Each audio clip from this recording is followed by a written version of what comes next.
ಈಗ ಪ್ರಾರ್ಥನೆ ಸುಪ್ರಿಯಾ ಬರಬೇಕಿಲ್ಲಿ.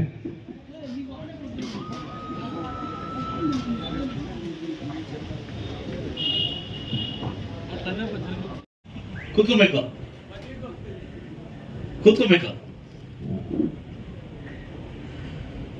ವೇದಿಕೆ ಮೇಲೆ ಆಸೀನರಾಗಿರ್ತಕ್ಕಂಥ ನೂತನವಾಗಿ ಕೋಲಾರ ಜಿಲ್ಲೆಗೆ ಬಂದಿರತಕ್ಕಂಥ ನಮ್ಮ ಹೇಸಿ ಮೈತ್ರಿ ಮೇಡಮ್ ಅವರಿಗೆ ಸ್ವಾಗತವನ್ನು ಬಯಸ್ತೀನಿ ನಮ್ಮ ತಾಲೂಕಿಂದ.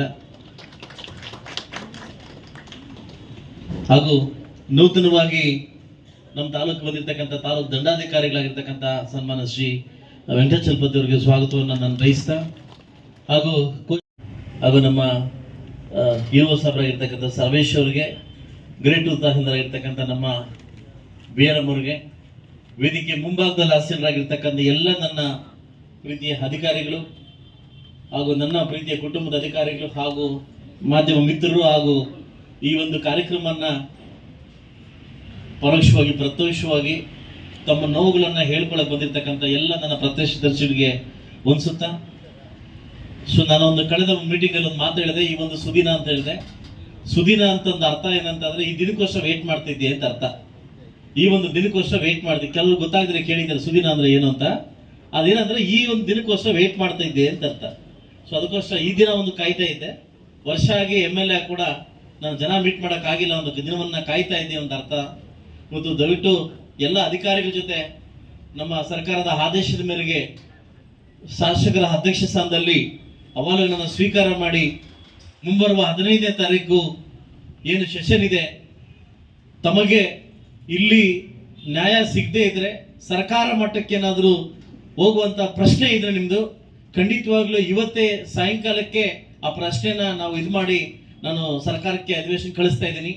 ಒಂದು ವೇಳೆ ಇಲ್ಲೇನಾದ್ರೂ ನಿಮ್ಗೆ ಪ್ರಾಬ್ಲಮ್ ಸಾಕಾಗಿಲ್ಲ, ದೊಡ್ಡ ಹಂತಕ್ಕೆ ಹೋಗ್ಬೇಕು, ಅದು ಅಲ್ಲೇ ಸಾಲ ಆಗ್ಬೇಕು ಅಂತಂದ್ರೆ ಸೊ ಅದನ್ನ ಕಳಿಸ್ತಾ ಇದ್ದೀನಿ. ಈಗಾಗಲೇ ಒಂದು ಪ್ರಶ್ನೆ ಇವತ್ತು ಬೆಳಗ್ಗೆ 9 ಗಂಟೆಗೆ ಕಳಿಸಿದ್ವಿ.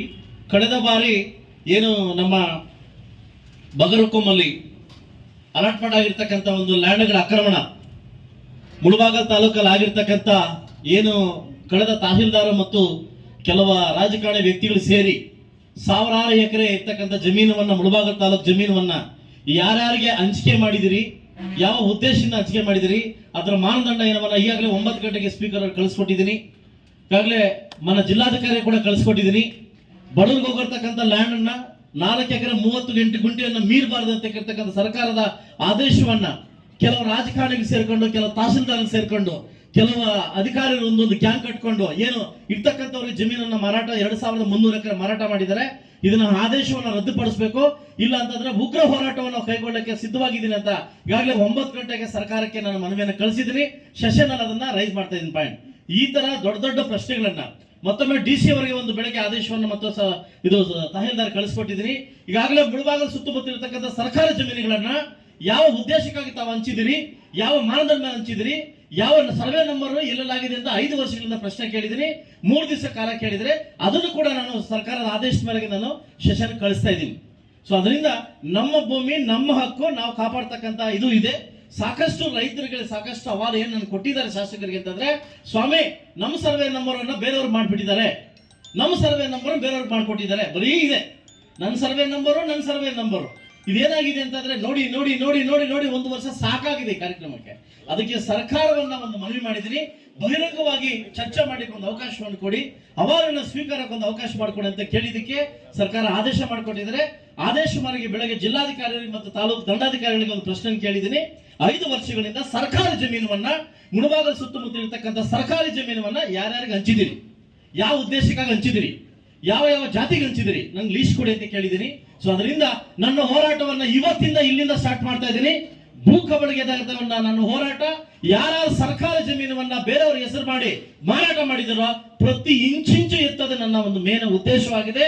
ಇವತ್ತು ಜನಕ್ಕೋಸ್ಕರ ಏನು ನೀವು ಯಾವ ನಂಬಿಕೆಯ ಮೇಲೆ ಓಟಿಟ್ಟು ನನ್ನನ್ನು ಗೆಲ್ಲಿಸಿದಿರಿ, ಯಾವ ಒಂದು ನಂಬಿಕೆಯನ್ನು ಇಟ್ಟು ನೀವು ಗೆಲ್ಲಿಸಿದ್ರಿ, ಆ ಖಂಡಿತವಾಗ್ಲೂ ಆ ನಂಬಿಕೆಯನ್ನು ಉಳಿಸ್ಕೊಳ್ಳಕ್ಕೆ ನಾನು ಶತ ಪ್ರಯತ್ನ ಮಾಡ್ತೇನೆ ಅಂತ ಹೇಳ್ತಾ, ಇವತ್ತು ಒಬ್ಬೊಬ್ಬರಾಗಿ ತಾವುಗಳು ಬಂದು ಇವತ್ತು ನಾನು ಸಾಯಂಕಾಲ 5 ಗಂಟೆವರೆಗೂ ಇಲ್ಲೇ ಕೂರ್ತೀನಿ ಸರ್. ಒಬ್ಬೊಬ್ಬರೇ ಬಂದು ನಿಮ್ಮ ಏನೇನು ತಮ್ಮ ತಹಸೀಲ್ದಾರ್ ಆಫೀಸ್ ಇರ್ಬೋದು, EC ಆಫೀಸ್ ಇರ್ಬೋದು, ನಮ್ಮ EO ಆಫೀಸ್ ಇರ್ಬೋದು, ನಮ್ಮ AC ಆಫೀಸ್ ಇರ್ಬೋದು, ಎಲ್ಲಾ ಡಿಪಾರ್ಟ್ಮೆಂಟ್ ಇರ್ತಾರೆ, ಎಲ್ಲಾ ಡಿಪಾರ್ಟ್ಮೆಂಟ್ ಅಧಿಕಾರಿಗಳು ಕೂತಿದ್ವಿ ಸರ್. ದಯವಿಟ್ಟು ಬಂದು ಸಾಲಾಗಿ ಬಂದು ನಿಮ್ಮಲ್ಲಿ ಇರ್ತಕ್ಕಂಥ ಸಮಸ್ಯೆಯನ್ನ ನನಗೆ ಅರ್ಜಿ ಕೊಟ್ಟು, ಅರ್ಜಿಗೆ ಡೇಟ್ ಹಾಕೊಂಡು ಆ ಡೇಟ್ ಒಳಗಡೆ ನನ್ನ ಅಧಿಕಾರಿಗಳು ಕೂತಿದ್ದಾರೆ. ಇಲ್ಲಿ 4 ಜನ, ಅಲ್ಲಿ 4 ಜನ ಕೂರಿಸಿದ್ದೀನಿ. ದಯವಿಟ್ಟು ಪ್ರತಿ ಅರ್ಜಿಯನ್ನ ನೀವು ಫೈಂಡ್ ಔಟ್ ಮತ್ತು ರೈಟ್ ಡೌನ್ ಮಾಡ್ಕೊಳ್ಳಿ. ಅದು ಕಾಲಾವಕಾಶ ಕೊಡಿ. ಆ ಮಿತಿಮೀರಿ ಕಾಲಾವಕಾಶದಲ್ಲಿ ಆ ಡಿಪಾರ್ಟ್ಮೆಂಟ್ ಆ ಒಂದು ಸಮಸ್ಯೆಯನ್ನ ಬಗೆಹರಬೇಕು. ಒಂದು ವೇಳೆ ಸಮಸ್ಯೆ ಬಗೆಹರಿದ್ರೆ ಮತ್ತೆ ಅವತ್ತು ನೆಕ್ಸ್ಟ್ ಮಂತ್ ಮೀಟಿಂಗ್ ನ ಹಾಕೊಂತೀವಿ. ಯಾಕೆ ಅದ್ ಮಾಡಿಲ್ಲ ಅಂತ ಅಧಿಕಾರಿಗಳನ್ನ ಪ್ರಶ್ನೆ ಕೇಳ್ತಕ್ಕಂಥ ಕಾರ್ಯಕ್ರಮವನ್ನ ಇವತ್ತಿಂದ ಹಮ್ಮಿಕೊಂಡಿದ್ದೀವಿ. ಇದಕ್ಕೆ ದಯವಿಟ್ಟು ಎಲ್ಲಾ ಸಾರ್ವಜನಿಕರು ಸಹಕರಿಸಬೇಕಂತ ಕೇಳ್ಕೊಂತ, ಯಾವುದೇ ಗಲಾಟೆಗೆ ಅವಕಾಶ ಮಾಡಿಕೊಡದೆ, ಯಾರೊಬ್ಬರಿಗೆ ಮಾತಾಡದೆ, ದಯವಿಟ್ಟು ನಾನು ಇಲ್ಲಿ ಕೂತಿರ್ತೀನಿ, ತಹಸೀಲ್ದಾರ್ ಇದ್ದಾರೆ, ನಮ್ಮ AC ಅವರು ಇದ್ದಾರೆ, ನಮ್ಮ EO ಇದ್ದಾರೆ. ದಯವಿಟ್ಟು ನಿಮ್ಮ ಅಹವಾಲನ್ನ ಕೊಟ್ಟು ನಾನು ಡೇಟಾ ಕೊಡ್ತೀನಿ. ಅದ್ರ ಒಳಗಡೆ ಸಾಲು ಆಗತಕ್ಕಂಥ ಕಾರ್ಯಕ್ರಮನ ಕಡಿತು ನಾವು ಹಿಂದೆ ಬಿದ್ದು ಕೆಲಸ ಮಾಡಿಸ್ಕೊಳ್ತೀವಿ ಅಂತ ಹೇಳ್ತಾ ಈ ಕಾರ್ಯಕ್ರಮನ ಎಲ್ಲರೂ ಸೇರಿ ಸಕ್ಸಸ್ ಮಾಡೋಣ ಅಂತ ಹೇಳ್ತಾ ಈ ಉದ್ಘಾಟನಾ ಕಾರ್ಯಕ್ರಮ ನಾನು ಮುಗಿಸ್ತಾ ಇದ್ದೀನಿ. ನಮಸ್ಕಾರ.